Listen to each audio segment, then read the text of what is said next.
From temptation to sin. We should take deliberate steps to keep sexual temptation from becoming sinful thoughts, attitudes, and actions. Here's Gene to explain. Now, the key phrase, I believe in this principle, is deliberate steps.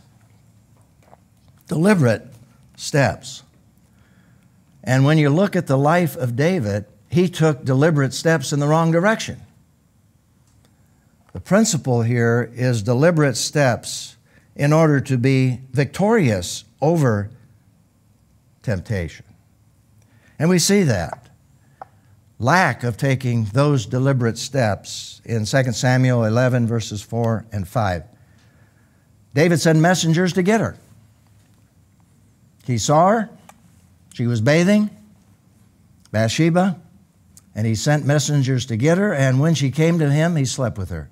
Now she had just been purifying herself from her uncleanness. And that, by the way, is a very significant statement because that's when she was most vulnerable to getting pregnant.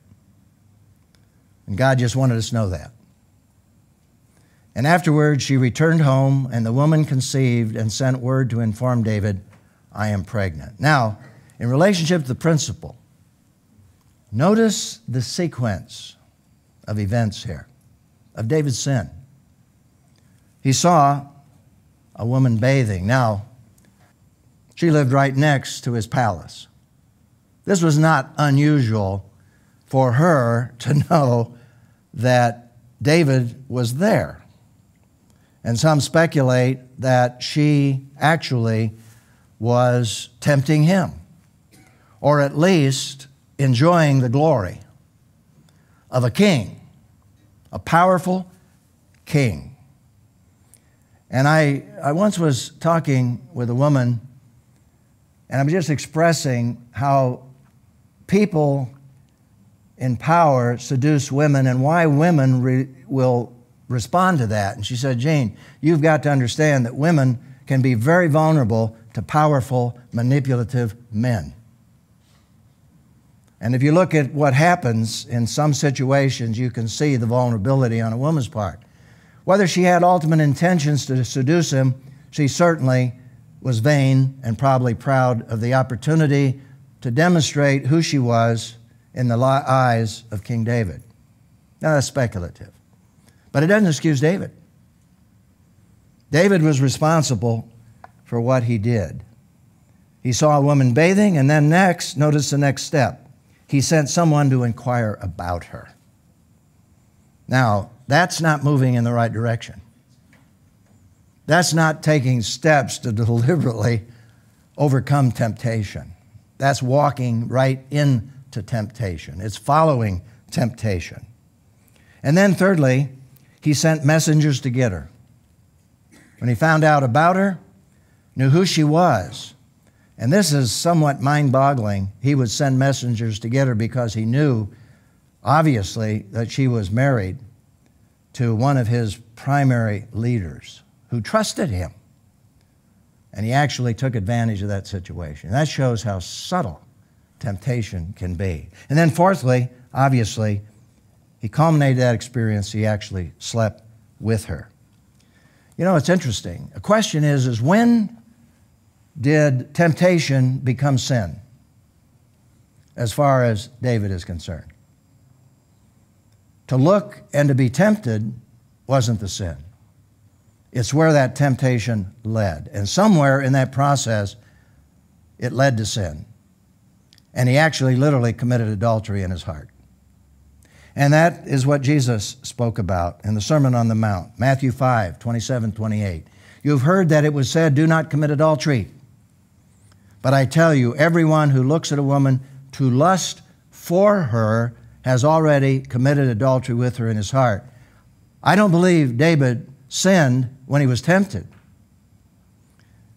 He sinned at some point when he decided, I want her, and he sent to find out about her. At least he sinned when he sent to get her.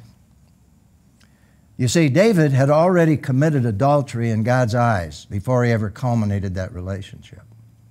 And that's what Jesus is talking about here.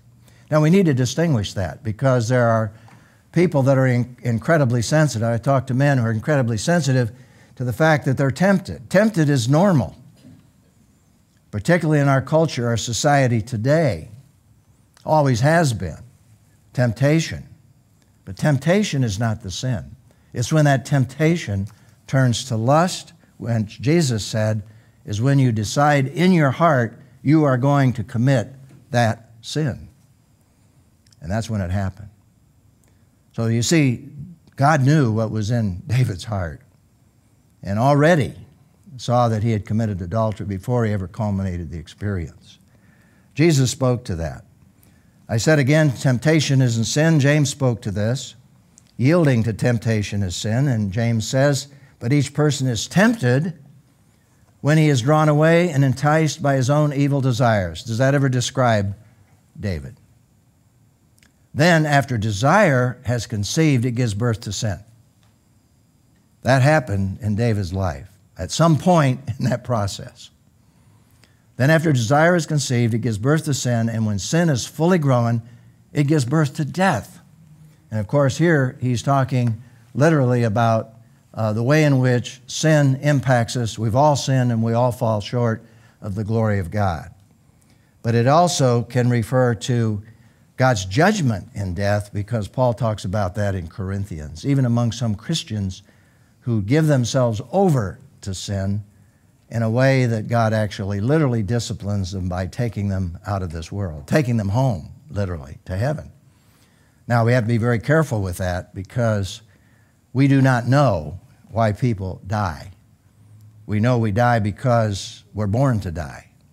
But we mustn't judge people because something happens. Some of the most wonderful people in the world are taken out of this world, not because of sin in their life. But the Bible does indicate there are some people, Christians, that God just takes them home, ultimately. I've seen that happen, I believe, on rare occasions, but I will not judge. I cannot judge, because I do not know the heart. Only God does, but I only know what the Scripture says, that indeed at times it happens. So, what is the reflection and the response question? What safeguards should both men and women put in place to avoid violating God's moral standard? Well, there's an interesting principle that grows out of the life of Joseph. It's found in Genesis, Principle 61, overcoming temptation. And I wrote this principle after studying the life of Joseph. And the principle reads, to resist the temptation to sin, we must develop firm moral and ethical convictions based on a deep appreciation for God's love and grace in our lives. And I believe that's exactly what Joseph did as a very young man. You remember the story. He was sold into Egypt. He was a slave. He was bought by Potiphar, who was one of the key men, probably the armor bearer for the Pharaoh.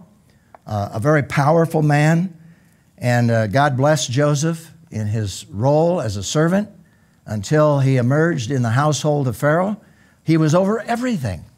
And the Scriptures are very clear that Potiphar's wife took a liking to Joseph because he was a very handsome young man. And here we see this happening to a woman. It's not just the man's problem, but in this case, it was a woman's problem. She took a liking, and she tempted him and tempted him and tempted him. And basically, he said to her that he could not violate Potiphar's trust. That was part of his values. But most important, he said, I cannot violate my God's laws. I cannot sin against my God. And that's amazing because, this happened prior to the Ten Commandments coming into the world from God. He had that conviction in his soul as a young man. It's amazing to me, the conviction that Joseph had to withstand that kind of temptation. In many respects, even though Potiphar had given him all that responsibility and authority, ultimately, he was responsible to her because he was a servant too. And he had to resist her authority. And boy, you know the story. She got madder than a hornet and turned on him. But he withstood. And in terms of that question, what are the safeguards? Well, part of the safeguards is in his life, and for us, is he made up his mind ahead of time. He made up his mind ahead of time. I think David failed to do that. Somehow, somewhere along the line, he did not make that decision that he was going to never, ever take another man's wife. Because it was wrong. It was adultery. He knew better than that. But somehow, he didn't make up his mind. And so that's a very, very important concept. I had the privilege of working with a group of men a number of years ago where we were studying moral purity. I ultimately wrote a book called The Measure of a Man. And God's chosen to honor that book and to use it for many, many years, translate it into many different languages. But we were having a discussion which led then to my writing of this chapter on moral purity. But we were just having a discussion as a group of men in terms of what are the safeguards for us as men. And here were the points we came up with as we brainstormed. Number one, we've got to, as men, develop good communication with our wives. Good communication in our marriage. We've got to be able to talk to each other, both ways, in relationship to needs and concerns and temptations. We need to develop good communication. We need to pray for each other in that relationship. And in so many marriages, there just isn't good communication. And that's a lifetime, developing that kind of communication. Secondly, as men, we need to avoid sexually stimulating experiences. Of course, this was a group of men. That certainly applies to women, but particularly to men, because we're surrounded by sexually stimulating experiences everywhere you go. We live in a world of exhibitionism in relationship to seduction. And it's just all around us. And it's there. But there's going to be enough of it without avoiding it. It's going to come at us without actually exposing ourselves to that temptation. And that's not easy. We've got to take the way of escape which God has provided. And then thirdly, we got to think right. How we think is very important in how we act and what we do. Joseph, I think, was a guy that was thinking right. And in Philippians 4:8, what better verse and challenge do we have from the Apostle Paul in this respect? Finally, brothers, whatever is true. This is the criteria for thinking right.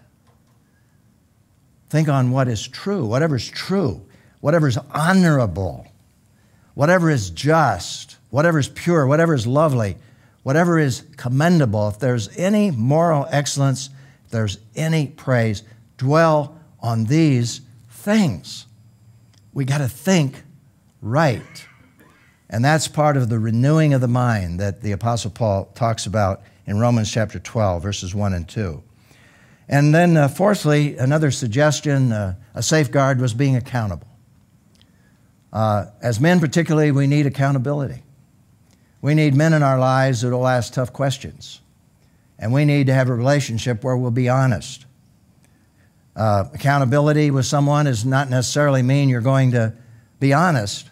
I've seen men absolutely lie, even in an accountability situation. There's no guarantee, but accountability certainly is helpful and significant.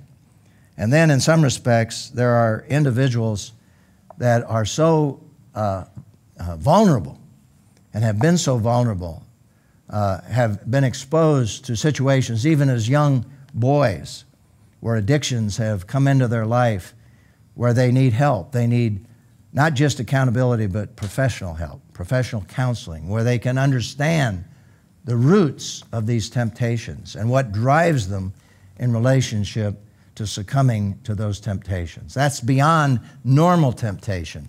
That's temptation that's rooted deep within the soul because of bad experiences that people have had. And there's where they need help. So, a very powerful principle from the life of David.